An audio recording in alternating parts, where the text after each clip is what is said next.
ஏடிஎம்கே கம்ப்ளீட்டாக அழிஞ்சு போச்சு. உதயகுமாருக்கும் மற்றவங்களுக்கும் நான் சொல்கிறேன், ஏடிஎம்கே இல்லை. ஏடிஎம்கே விட்டு வந்து உதாரணத்துக்கு பார்த்தீங்கன்னா ஏடிஎம்கேலேருந்து இவ்வளோ பேர் வந்துட்டோம். வெளியில் வர்றவங்களை அரவணைச்சு அங்கே இருக்க அமைச்சர்களாகட்டும், முக்கியமாக இந்த பொதுச் செயலாளர் பிசியானந்த் ஒருத்தரையும் வந்தால் உடனே வாங்கன்னு சொல்லி அரவணைச்சு அவரை தமிழக முதல்வர் கட்சியினுடைய தலைவர் ஜோசப் விஜய் அவர்கிட்ட அழைத்து போய் என்னை சேர்த்தி இப்படி அரவணைத்து கொண்டு செல்கிறார்கள். யாரோ கேட்டதுக்கு ஒரு பதில் சொல்லிட்டார், நீங்கள் ஒழுங்காக வச்சுக்கல வெளியில் வராங்கன்னு சொல்லி. இந்த மாதிரி ஒரு நிலை ஏடிஎம்கேல ஏற்பட்டு நேற்று கூட இங்கே யாரோ கோயம்புத்தூரில் ஒருத்தர் போயிட்டாருன்னு சொல்லி அருமைக்குரிய அன்பு நல்ல சகோதரர் அவர் செங்கை ராமச்சந்திரன் நேற்று போனாங்கன்னு நான் பார்த்தேன். இங்கே ஒருத்தரும் இருக்க போகிறதில்லை சார். நான் இன்னைக்கு ஒரு விஷயத்தை இங்கே ஓப்பன் பண்ணிடுறேன். 25 பேர் ஆதரித்து ஓட்டு போட்டாங்க. ஜனநாயகம் தடைக்கு ஆதரித்து 25 பேர் ஓட்டு போட்டாங்க. இந்த 25 பேரும் நீ சொல்கிறேன் பழனிசாமிக்கு இந்த தமிழக வெற்றி கழகத்துக்கு ஆதரவாகத்தான் இருக்கிறார்கள். நீங்கள் கொஞ்சம் கொஞ்சமாக வருவாங்க, நீங்கள் அந்த வேடிக்கையை தான் பார்க்க போகிறீங்க. ஆகவே யாரும் எதிர்ப்பாக இல்லை. 25 பேருமே எந்த காலத்திலும் மாற மாட்டார்கள். அவர்கள் தமிழக வெற்றி கழகத்திற்கு ஆதரவாளர்களாக இருப்பார்கள் அல்லது இங்கேயே வந்து விடுவார்கள். ஆக உங்கள் பழனிசாமி ஏற்றுக்கிறதுக்கு ரெடியாக இல்லை. ஒரு முக்கியமான வேண்டுகோள் சார், எல்லாத்துக்கும் ரொம்ப வேதனைக்குரிய விஷயம் என்னன்னு கேட்டிங்கன்னா, நான் தான் இதை கையில் எடுத்தேன். வெளியே போனவங்க எல்லாத்தையுமே பொள்ளாச்சி ஜெயராமன் அவரு ஆதாரங்களோட புட்டு கடுமையா தாக்குறாரு. பொள்ளாச்சி ஜெயராமன் இல்லை, பொள்ளாச்சி ஜெயராமன் பேசுறது சொல்லிட்டீங்க. அதுக்கு தான் நான் கையிலே எடுத்தேன், நீங்கள் பாயிண்ட்டுக்கு வந்துட்டீங்க. அதனால தான் சிரித்தேன். சார் நல்லா கேட்டுக்கோங்க, இங்கேருந்து ஒரு கார் புறப்படுது பிஹெச்சியிலேருந்து. உங்களுக்கு தெரிஞ்சதாக இருக்கலாம், மறந்துருக்கலாம், இல்லை ஞாபகம் வச்சுருக்கலாம். ஓவர்லோடு 6 பேர், 4 பொண்ணுங்க 2 பசங்க. அந்த கார் பெருமாநல்லூர் போகுது. அந்த டோல்கிட்ட போய் கார் ஆக்சிடென்ட் ஆனதா சொல்கிறாங்க. கார் ஆக்சிடென்ட் ஆன பின்னாடி அதை ஓட்டிகிட்டு வந்தவர் யாருன்னு கேட்டிங்கன்னா, இந்த பொள்ளாச்சி ஜெயராமனுடைய சன்னு பிரவீன். அவர் தான் டிரைவ் பண்ணிட்டு வர்றார். இந்த காலேஜ் பசங்க 4 பொண்ணுங்க சார்.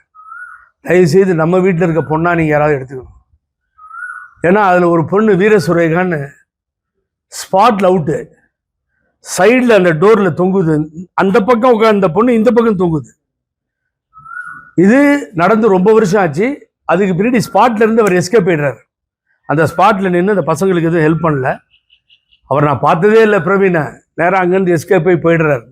சினிமா கதை மாதிரி இருக்கும் கேட்டிங்கன்னா. பாவம் அந்த பொண்ணு தொங்குது. அந்த ஃபோட்டோ எங்கிட்ட இருக்கு, நான் காட்டுறாது. தொங்குது. இவர் புறப்பட்டு போயிட்டாரு. 2 நாள் கழித்து 2 days கழித்து அந்த ஸ்டேஷனில் வந்து சரண்டர் ஆகிறார். அப்பா வந்து டெப்டி ஸ்பீக்கர் ஆஃப் தமிழ்நாடு, துணை சபாநாயகர். ஸ்டேஷன் பெயிலே வெளியில் விட்டு அனுப்பிச்சிட்றான். இல்லை பார்த்தீங்கன்னா கொடுமை. இந்த இந்த இந்த இந்த இந்த இதெல்லாம் பார்த்தீங்கன்னா ஜெயராமன் இருக்கும், பொள்ளாச்சின்னு இருக்காது இந்த டாக்குமெண்ட்டில். அந்த பையன் பேர் இருக்கும் பிரவீன், ஜேன் இருக்கு, பீன் இருக்காது. ஆகவே இப்படிப்பட்ட சூழ்நிலையில் ஒரு எஃப்ஐஆரை போட்டு அதுக்கு பின்னாடி அந்த எஃப்ஐஆரை போட்ட பின்னாடி இவர் ஜாமீனில் வந்துடுறாரு. அந்த பசங்களுக்கு பெரிய காயம் மற்ற பசங்களுக்கு கிடையாது. அத்தனை ஹாஸ்பிட்டல் இருக்குது உங்களுக்கு தெரியும். எங்கேருந்து பெருமாநல்லூர்லேருந்து ஸ்டார்ட் பண்ணிங்கன்னா ஒரு 50 ஹாஸ்பிட்டல் வரும். ஆனால் இங்கே கொண்டு வந்து தான் சேர்த்துருக்காங்க. நம்ம கவர்மெண்ட் ஹாஸ்பிட்டலுக்கு மேலே லெஃப்ட் சைடில் பிஹெச்சி, அது கேஜியில் கொண்டு வந்து அந்த பொண்ணை சேர்த்தி அது காலையில் எழுச்சி ஸ்டேட்மெண்ட் கொடுக்குறப்ப லெஃப்ட் சைடுங்குது. அந்த ஸ்டேட்மெண்ட்டையே வந்து ஒத்துக்கலை கவர்மெண்ட் தரப்பு. அதை வந்து ஹாஸ்டைல் பண்ணி அந்த ஸ்டேட்மெண்ட் எடுத்துகிட்டு அவரை பூரா காப்பாற்றப்பட்டார். அந்த விட்னஸ் சொன்ன கலர் தப்பு, அந்த கார் நிறம் தப்பு. அதுக்கு மேலே அதில் ஏகப்பட்ட சிக்கல்கள் இருக்குது. ஜட்ஜ்மெண்ட் அது இதில் எல்லாத்தையும் எடுத்து ஹைகோர்ட்டில் போட்டோம்.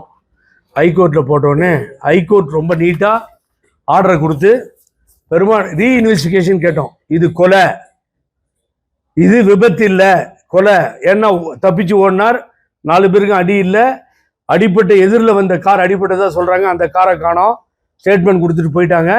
ஆகவே மூடி மறைக்கப்பட்டிருக்கிறது அப்படிங்கிறத தெளிவாக எடுத்து ஹைகோர்ட்டில் ஆர்கியூ பண்ணி திருமூர்த்தி லாயர் ஆர்கியூ பண்ணார். இப்போ பெருமாநல்லூரில் நீங்கள் போய் ரீஇன்வெஸ்டிகேஷனுக்கு கேட்டு அங்கே சப்மிட் பண்ணலாம், நீங்கள் கேட்குறதுல எந்த தவறும் இல்லைன்னு சொல்லி ஹைகோர்ட் ஆர்டர் கொடுத்தாச்சு. அதை தான் நாளைக்கு லீவ் இல்லை, அதனால் மண்டே டியூஸ்டே நான் திருப்பூர் கோர்ட்டுக்கு போயிடுச்சு. அது ஸ்டே இருக்கு. 1 வருஷம் இங்கே கொடுத்த தண்டனையை அந்த நீதிமன்றம் ஸ்டே பண்ணியிருக்கு.